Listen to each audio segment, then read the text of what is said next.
دیتا تو تراویح میں قرآن سننا اور قرآن کی تلاوت کرنا، اس میں اللہ نے اسے یہ فرمایا یوصیکم اللہ فی اولادکم للذکر مثل حظ الانثیین، کہ اس میں تو یہ بات تھی کہ اللہ تمہیں یہ وصیت کرتا ہے کہ اگر انتقال ہو جائے تو پھر اس مال کو تقسیم کیا جائے، کہ لڑکے کو 2 حصے دیے جائے اور لڑکی کو 1 حصہ دیا جائے، اور مرنے والے کی بیوی اگر زندہ ہے، اس کی اولاد اگر ہے تو 8واں حصہ دیا جائے، اور مرنے والے کی صرف بیوی ہے اولاد نہیں ہے تو پورے مال میں سے 4واں حصہ دیا جائے۔ لیکن بہت زیادہ دین کے سفر کرنے والے، بہت زیادہ بیت اللہ کا طواف کرنے والے اور بہت زیادہ قرآن کی تلاوت کرنے والے اس عمل سے آپ کو عاری اور خالی ملیں گے، وہ اس کو دین سمجھتے ہی نہیں۔ حالانکہ معارف میں لکھا ہے ایک بزرگ کی عیادت کے لیے تشریف لے گئے، جب عیادت کر رہے تھے اچانک ان کی روح نکل گئی، جب روح نکل گئی تو چراغ جل رہا تھا، انہوں نے ان چراغ کو بجھا دیا۔ تو جو قریب میں بیٹھے تھے گھر کے لوگ، انہوں نے کہا حضرت کیوں چراغ بجھا دیا؟ یہ معارف القرآن میں لکھا ہے، کیوں بجھا دیا؟ کہ یہ جو چراغ کے اندر ابھی تیل ہے، اب یہ تیل کی ملکیت منتقل ہو چکی ہے، پہلے یہ تیل کا مالک یہ مرنے والا تھا، جب اس کا انتقال ہو چکا ہے تو اس کا یہ مال اب وراثت میں منتقل ہو چکا ہے، جب مال وراثت میں منتقل ہو گیا تو ورثہ کی اجازت کی بغیر اب اس مال کو استعمال کرنے کی شریعت اجازت نہیں دیتی ہے۔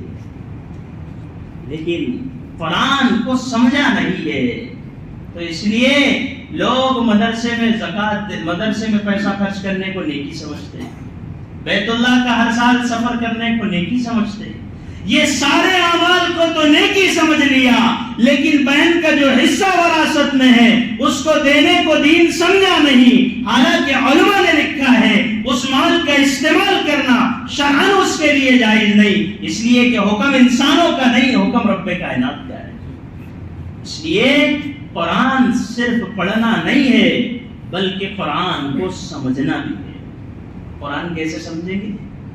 قرآن تو ہم کو آتا نہیں، وہ تو عربی زبان میں ہے، تو اس کے لیے جو قرآن کی معتبر ترجمے لکھے گئے ہیں، قرآن شریف کی جو معتبر تفاسیر ہے علماء کے مشورے سے ان کا مطالعہ کیا جائے، اور جہاں پر قرآن کی تفسیر ہو رہی ہے اس میں شرکت کی جائے۔ اگر تفسیر کرنے والے سے آپ کا دل مطمئن ہے، کیونکہ ایک بات یاد رکھنا، جو آدمی کی مجلس میں آپ بیٹھے ہیں اگر اس سے آپ کا دل مطمئن ہوگا تب ہی اس سے استفادہ ہوگا، اور اگر اطمینان نہیں ہے تو استفادہ نہیں ہو سکتا۔ تو اس لیے قرآن کو سمجھنا اور قرآن کے ترجمے سے پڑھنا تاکہ یہ پتہ چلے ہمارا رب ہم سے کیا کہتا ہے، ورنہ 3 مرتبہ قرآن رمضان میں ختم کیا ہے لیکن زندگی کل جہاں تھی آج وہی ہے۔ اس لیے پورا قرآن تو آپ کو پون گھنٹے میں سمجھایا نہیں جائے گا، ہم کیا سمجھا سکتے، ہم تو خود سمجھے ہوئے نہیں ہیں۔ ہر انسان کو اللہ سے کہنا چاہیے اللہ مجھے تو اپنا کلام سمجھا دے، اس لیے کہ سمجھنے کا دعویٰ یہ تو بڑا مشکل کام ہے۔ قرآن کی سورتوں میں سے ایک چھوٹی سی سورت جو نظر آ رہی ہے چھوٹی، لیکن حقیقت کے اندر امام شافعی رحمۃ اللہ علیہ فرماتے ہیں یہ سورت ایسی سورت ہے کہ اگر کوئی اور چیز قرآن میں نازل بھی نہ ہوتی تو یہ سورت ہی انسانوں کو سمجھانے کے لیے کافی ہے۔ جو سورت میں نے آپ کے سامنے بھی پڑھا ہے والعصر کی، یہ شیخ الہند رحمۃ اللہ علیہ کی تفسیر، حضرت مفتی شبیر احمد صاحب عثمانی رحمۃ اللہ علیہ کا اس پر حاشیہ لکھا ہے، اس حاشیے میں یہ بات موجود ہے کہ امام شافعی رحمۃ اللہ علیہ فرماتے ہیں کہ یہ قرآن کی ایسی بہترین صورت ہے، اور طبرانی شریف ایک حدیث کی کتاب ہے، وہاں تو یہ لکھا ہوا ہے کہ حضرت عبید اللہ رضی اللہ تعالیٰ عنہ فرماتے ہیں کہ اللہ کے نبی صلی اللہ علیہ وسلم کے اصحاب میں، آپ کے صحابہ میں 2 صحابی ایسے تھے کہ جب وہ ایک دوسرے سے ملاقات کرتے تھے تو یہ سورت پڑھ کے سناتے تھے، والعصر، وہ ان کو سناتے، یہ ان کو سناتے۔ امام شافعی فرماتے ہیں سلف صالحین کا معمول یہ تھا کہ جب وہ ایک دوسرے سے ملا کرتے تھے تو ایک دوسرے کو یہ سورت سناتے تھے۔ کیوں؟ یہ سورت نظر آنے میں تو بہت چھوٹی سی نظر آ رہی ہے، لیکن اس سورت کے جو مفاہیم ہیں، اس کے جو معنی ہیں اور اس میں جو باتیں بتائی گئی ہے وہ بہت ہی گہرائی پر مشتمل ہے۔ اللہ تعالی فرماتے والعصر، قسم ہے زمانے کی، زمانے کی قسم کھائی اللہ نے۔ اللہ تعالیٰ قرآن میں کہیں قسم کھاتے والشمس، سورج کی قسم، کہیں کھاتے چاند کی قسم، ایک جگہ کا لعمرک، اے نبی تیرے چاند کی قسم۔ تو اللہ تعالیٰ قسم کھاتے ہیں تو یہ بتاتے ہیں اس سے کہ یہ چیز قیمتی ہے، لیکن مجھے آپ کو قسمیں کھانے کی اجازت نہیں ہے اللہ کے علاوہ کسی کی۔ مفسرین لکھتے ہیں کہ اگر قسم کھانے کی ضرورت پڑے تو صرف اللہ کی کھاؤ، اس کے علاوہ کسی کی قسم کھانے کی اجازت نہیں ہے۔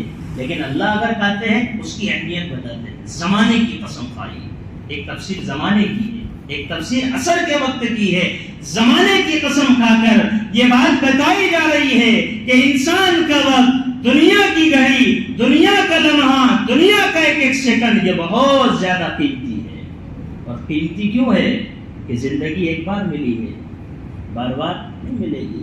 شاعر کہتا ہے غنیمت سمجھ زندگی کی بہار کہ آنا نہ ہوگا یہاں بار بار۔ ایک موقع ہے، اس لیے کہا زمانے کی قسم، یہ بتا دیا کہ تمہارے زندگی کا لمحہ لمحہ قیمتی ہے، اسے ضائع مت ہو دینا، بلکہ جہنمی تو چھوڑ دو، جنتی کے بارے میں روایت میں یہ ہے لیس یتحسر اہل الجنت علی شیء الا علی ساعۃ مرت بهم لم یذکر اللہ، کہ جنتی جنت میں جانے کے بعد اس گھڑی پر کل کر افسوس کرے گا جو گھڑی دنیا میں اس نے غفلت کے ساتھ گزاری ہوگی۔ اس لیے وقت زندگی قیمتی ہے۔ تو زمانے کی قسم کھائی، پھر فرمایا ان الانسان لفی خسر، قسم ہے زمانے کی، انسان بڑے خسارے میں ہے۔ ایک تو کہا ان الانسان لفی، یہ جو لفی میں کے اوپر جو لام ہے نا، فی کے اوپر کی جو لام ہے، یہ لام تاکید کے لیے ہے۔ جیسا اپن کہتے ہیں نا وہ ایک دم گھاٹے میں آ گیا، ایک دم خسارے میں، تو اللہ کہتے ہیں کہ لفی خسر، ایک دم گھاٹے میں ہے، ایک دم ٹوٹے میں ہے، ایک دم خسارے میں ہے۔ اب یہاں رک کے سمجھنا یہ ہے کہ پوری دنیا میں بسنے والے جتنے انسان ہیں سارے کے سارے انسان خسارے میں آ گئے، اس لیے کہ اللہ کہتے ہیں قسم کھا کے کہ خسارے میں۔ خسارے سے بچنے کا کیا راستہ ہے؟ تو قرآن ہی بتائے گا۔ قرآن نے کہا الا الذین آمنوا، مگر وہ لوگ جو ایمان لائے۔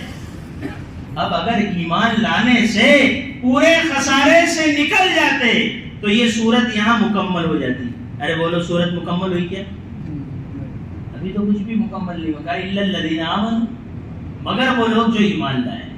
تو کہا ایمان لانے سے ابھی پورے خسارے سے نہیں نکلے، کچھ خسارے سے نکل گئے، لیکن یہ بتا دیا کہ ایمان ایسی نعمت ہے، ایمان ایسی دولت ہے کہ اس کے بغیر کوئی عمل معتبر نہیں ہے۔ اس لیے سب سے پہلی شرط اور سب سے لازم چیز جو انسان کو اس کو خسارے سے نکال کر عافیت میں لانے والی ہے وہ اس کا ایمان ہے۔ تو ہر مسلمان کو اپنے ایمان کی ہر وقت فکر کرنا چاہیے۔ مسلم شریف کی روایت میں ہے کہ اگر کافر دنیا میں کوئی عمل کرتا ہے اچھا، وہ بھی بہت اچھے اچھے کام کرتے ہیں، جیسے گرمی آئے گی تو پنجیری لگائیں گے پانی پلانے کے لیے، حالانکہ آپ کو مجھے تو نظر نہیں آئی کسی ایمان والے کی پنجیری آج تک، وہ پلاتے ہیں پانی، تو یہ بھی نیکی کا کام ہے۔ لیکن ان کے پاس ایمان نہ ہونے کی وجہ سے اس عمل کا بدلہ دنیا میں ملے گا، آخرت میں کچھ نہ ملے گا۔ ایک جگہ یہ بھی ہے کہ ہو سکتا ہے کسی عمل کی وجہ سے عذاب میں تو تخفیف ہو جائے، لیکن آدمی جہنم سے نہیں بچ سکے گا۔ اب تخفیف کی بات کیسے کہہ دی؟ تو یہ قول ہے اور وہ اس پر ہے کہ بخاری شریف میں ایک روایت ہے کہ ابو لہب کو پیر کے دن تھوڑا سا پانی دیا جاتا ہے. بخاری جلد ثانی میں حدیث موجود ہے. تھوڑا سا پانی کیوں؟ کہ اللہ کے نبی صلی اللہ علیہ وسلم کی پیدائش ہوئی تھی پیر کے دن. تو جب اس کو خبر دی باندی نے کہ تیرے بھائی مرحوم عبداللہ کو بیٹا ہوا ہے تو